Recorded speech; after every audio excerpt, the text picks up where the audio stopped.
Once upon a time, a long time ago, and very far from here, a great Tibetan poet named Milarepa studied and meditated for decades. He traveled the countryside teaching the practice of compassion and mercy to all the villagers he met. He faced many hardships, difficulties, and sorrows, and transformed them into the path of his awakening. Finally, it was time to return to the small hut he called home. He had carried its memory in his heart through all the years of his journey. Much to his surprise, upon entering, he found it filled with enemies of every kind. Terrifying, horrifying, monstrous demons that would make most people run. But Milarepa was not most people. Inhaling and exhaling slowly 3 times, he turned towards the demons, fully present and fully aware. He looked deeply into the eyes of each, bowing in respect, and said, "You are here in my home now.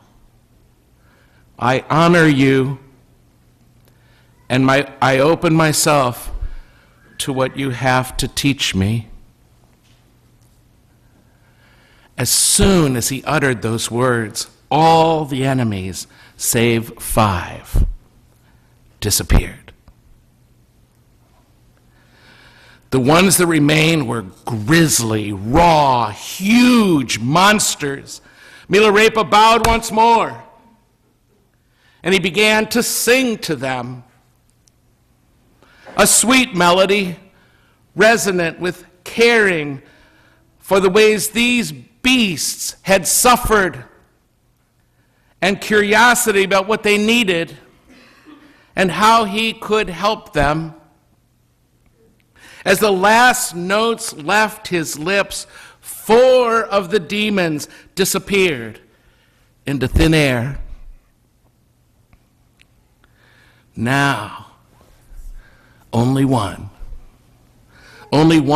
nasty creature was left. Fangs dripping evil, nostrils flaming, open jaws revealing a dark, foul, black throat.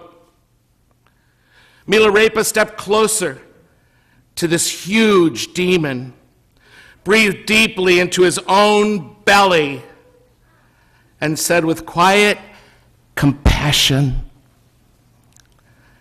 "I must understand your pain and what it is you need in order to be healed." Then he put his head into the mouth of the enemy.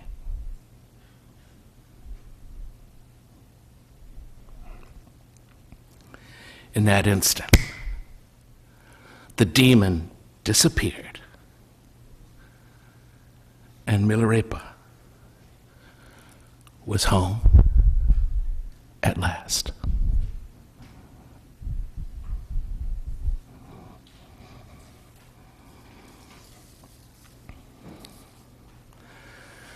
So many ways that story echoes the story of Jesus that comes to us on the first Sunday of every Lent. It's the story of Jesus going out into the desert where there were no distractions and just the raw, naked elements and the silence. In that place, there were nothing but his own demons. And there he met his demons head on. And what he learned there is that the enemy he had to face there in that desolation was none other than the enemy within. The enemy was not outside of him. That was what he learned. He learned that the only way out was in. The only way out was in. The only enemy was within. The demons are what is wrong with us, that we continue to run from, that we refuse to attend to, that we refuse to welcome and honor and treat with compassion in ourselves. It will surface again and again until we face it. For whatever we bury alive. Whatever we bury alive. These things take on a life of their own in us then. As Robert Bly wrote, every part of our personality that we do not love becomes hostile to us.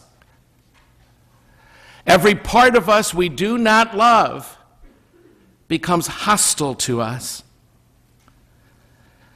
Those parts become the demon we fear, the enemy.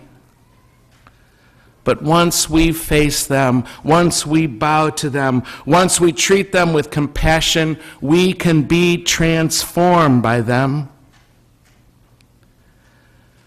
Once Jesus learned that, he came to know that if there's no enemy within, then there's no enemy outside of us that can harm us. And what is the face of those inner enemies for Jesus? Those demons that would not go away. As Matthew and Luke would later describe those demons, there was somewhere inside Jesus where he wanted to be powerful. He wanted to be noticed.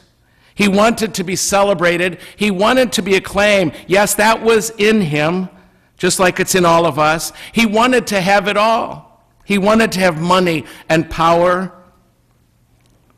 He wanted to take that considerable charisma that he had, that considerable talent, and turn it towards his own ends.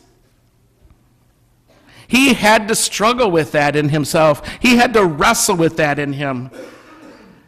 And this was the frightening foe for him. And this enemy within him would not go away.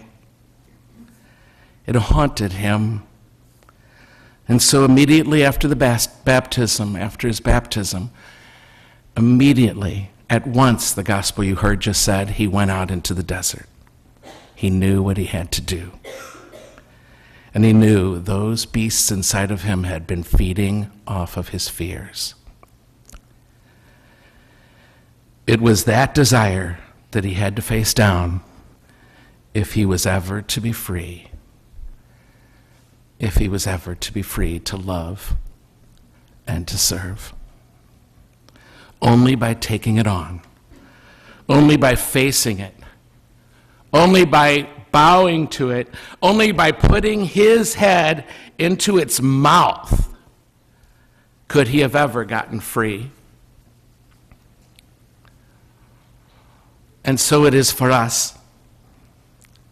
This is where it all begins. This is what Lent is all about.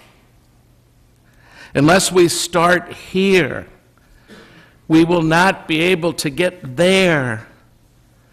We will not be able to love. If we cannot love, we do not live.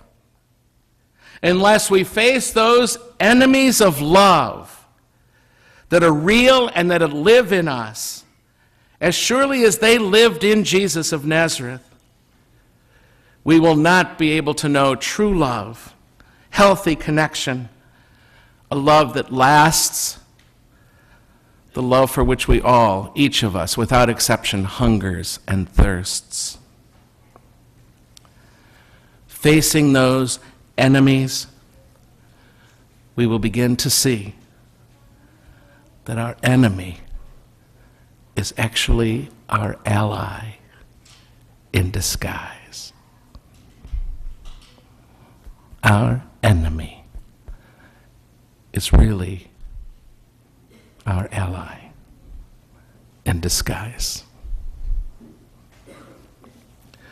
Once we dare to face the enemies that live in us, welcome them and bow to them, and try to understand them.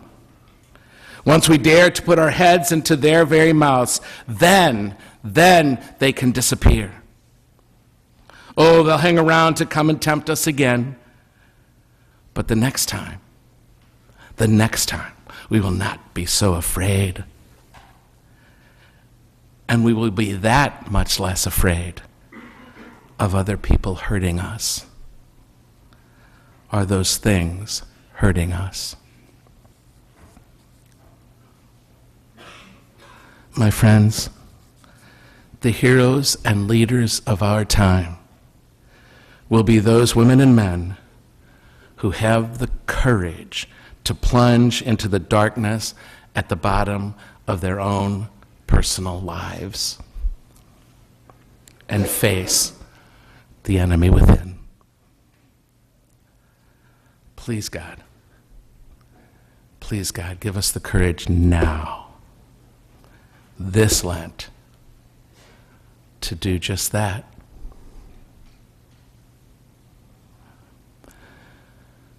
Milarepa was a great sage who met his enemies with an enlightened mind and an open heart.